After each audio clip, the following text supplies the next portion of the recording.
நீங்கள் எல்லாரும் ரொம்ப ஆவலாக எதிர்பார்த்து காத்துக்கிட்டு இருந்த பதிவு தான் இந்த பதிவு. அடுத்த விஷ்ணுபதி புண்ணிய கால வழிபாடு பற்றின பதிவு.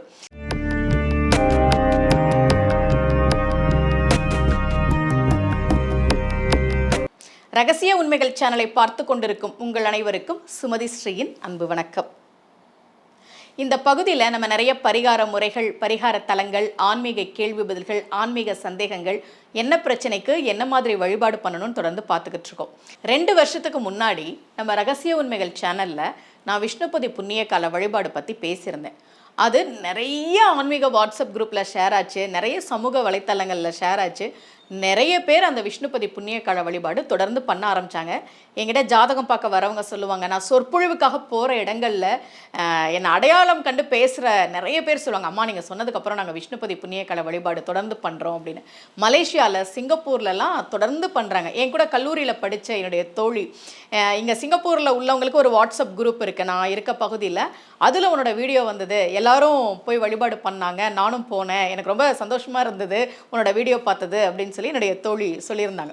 அப்போ விஷ்ணுபதி புண்ணிய கால வழிபாடு தொடர்ந்து நம்ம பண்ணுறோம் அப்படின்றது எனக்கு ரொம்ப மகிழ்ச்சி. விஷ்ணுபதி புண்ணிய கால வழிபாடுனா என்ன அப்படின்னு தெரியாதவங்களுக்காக நான் சொல்கிறேன். வருஷத்தில் 4 நாட்கள், வைகாசி 1, ஆவணி 1, கார்த்திகை 1, மாசி 1, இந்த நாட்களில் இரவு 1:30 மணிலேருந்து காலையில் 10:30 மணி வரைக்கும் உள்ள காலத்துக்கு விஷ்ணுபதி புண்ணிய காலம்னு பேர். அந்த நேரத்தில் நாம் கோவிலுக்கு போய் வழிபாடு செய்கிற போது, இரவு 1:30 மணிக்கு கோவில் திறந்திருக்காது, கோவில் திறந்த பிறகு காலையில் 6 மணிக்கு மேலே கோவிலுக்கு போய் நம்ம வழிபாடு செய்கிற போது நம்ம ஜாதகப்படி நமக்கு எவ்வளவு கடன் பிரச்சனைகள் இருந்தாலும், 6ஆம் அதிபதியினுடைய தசாபுத்தி நடந்தாலும், அவயோகியினுடைய தசா இருந்தாலும், தரித்திரம் வறுமை தான் இந்த பிறவியிலன்னு இருந்தாலும் அந்த நிலைமை மாறி நம்முடைய பொருளாதார நிலை நிச்சயமாக உயரும் என்பது நம்பிக்கை. இப்போ ஒரு கேள்வி வருது, இப்படி வழிபாடு பண்ணுனா நம்ம தலையெழுத்து மாறுமான்னு. நிச்சயமாக மாறும். நம்ம தலையெழுத்து மாறணும்னா அதுக்கு தெய்வம் மனசு வைக்கணும். மார்க்கண்டேயனுக்கு 16 வயதில் மரணம் என்பது விதி. ஆனால் அதை மாற்றி என்றும் 16 என்று வரம் கொடுத்தவர் சிவபெருமான். குசேலர் வறுமையில் வாடணுன்றது அவருடைய விதி. ஆனால் அதை மாற்றி அவருக்கு நிறைய செல்வத்தை கொடுத்தவர் பெருமாள். அயாசகன், அவனுடைய குடும்பம் வறுமையில் வாடணுன்றது அவருக்கு விதிக்கப்பட்ட கர்மா. ஆனால் ஆதிசங்கரர் மகாலட்சுமி தாயாரிடம் வேண்டி அவருடைய வறுமை நிலை மாறியது. அருணகிரிநாதர் கோவில் கோபுர உச்சியிலிருந்து கீழே விழுந்து இறக்க வேண்டும் என்பது விதி. ஆனால் அப்படி விழப்போனவரை தாங்கி பிடித்து முருகப்பெருமான் இன்றளவும் புகழுடையவராக அருணகிரிநாதரை மாற்றியிருக்கிறார்.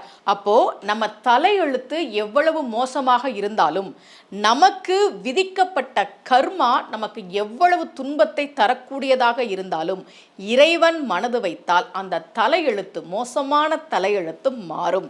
அப்படி நம்முடைய வறுமை நிலையை மாற்றி தரக்கூடிய அற்புதமான வழிபாடு தான் விஷ்ணுபதி புண்ணிய கால வழிபாடு.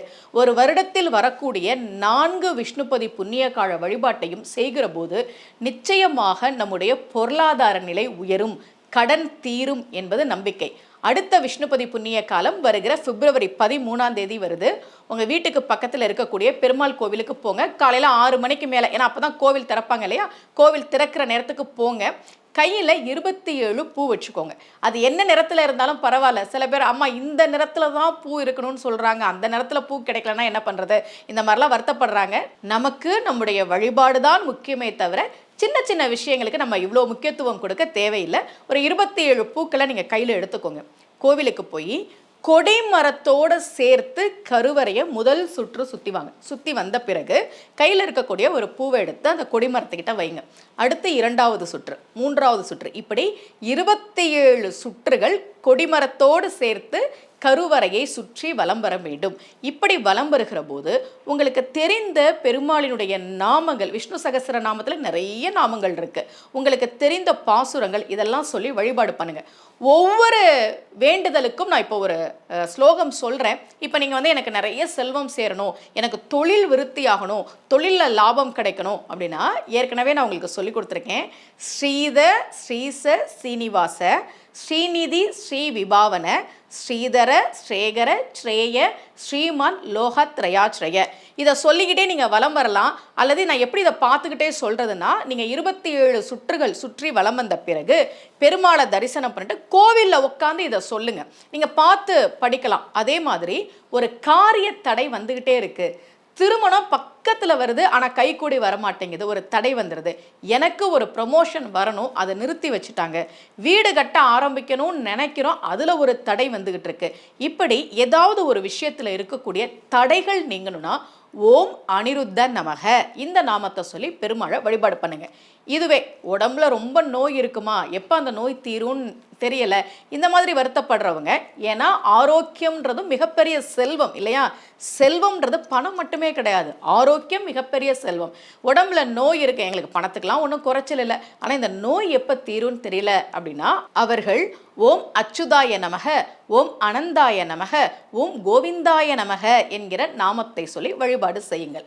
அதே மாதிரி நீங்கள் என்ன வேண்டுனீங்களோ எதுவாக இருக்கட்டும் உங்கள் பிரார்த்தனை, அது உடனடியாக உங்ககிட்ட வந்து சேரணும், உடனடியாக அந்த பிரார்த்தனை பலிக்கணும்னா அதுக்கு ஓம் சித்தார்த்தையே நமக, ஓம் சித்தார்த்தையே நமக இந்த நாமத்தை சொல்லி வழிபாடு செய்யுங்க. விஷ்ணுபதி புண்ணிய கால வழிபாடு செய்கிற போது உங்களுடைய பொருளாதார நிலை உயர்வதற்கு, தொழிலில் லாபம் கிடைப்பதற்கு என்ன சொல்லணும்னு சொல்லியிருக்கேன், நோய் குணமாவதற்கு, தடைகள் நீங்குவதற்கு, நீங்கள் என்ன வேண்டுனீங்களோ அது உடனடியாக நடப்பதற்கு இந்த நாமங்களை சொல்லி நீங்கள் வழிபாடு பண்ணுங்கள். முக்கியமான விஷயம், எப்பவுமே நம்முடைய வேண்டுதல் உடனடியாக பலிக்கணும், அதுக்கு ஒரு பலன் உடனடியாக தெரியணும்னா நாம் நல்லவங்களாக இருந்தால் தான் அது நடக்கும். அதனால் மனதால் கூட யாருக்கும் தீங்கு செய்யாதவர்களாக, யாரை பற்றியும் தப்பாக பேசாமல், யார் மனசையும் நோகடிக்காமல் நல்லவர்களாக இருந்து நீங்கள் இந்த விஷ்ணுபதி புண்ணிய கால வழிபாட்டை செய்கிற போது நிச்சயமாக உங்கள் தலையெழுத்து எவ்வளவு மோசமாக இருந்தாலும்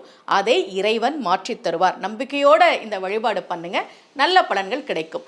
மீண்டும் சந்திக்கலாம். அனைவருக்கும் அன்புடன் சுமதி ஸ்ரீ.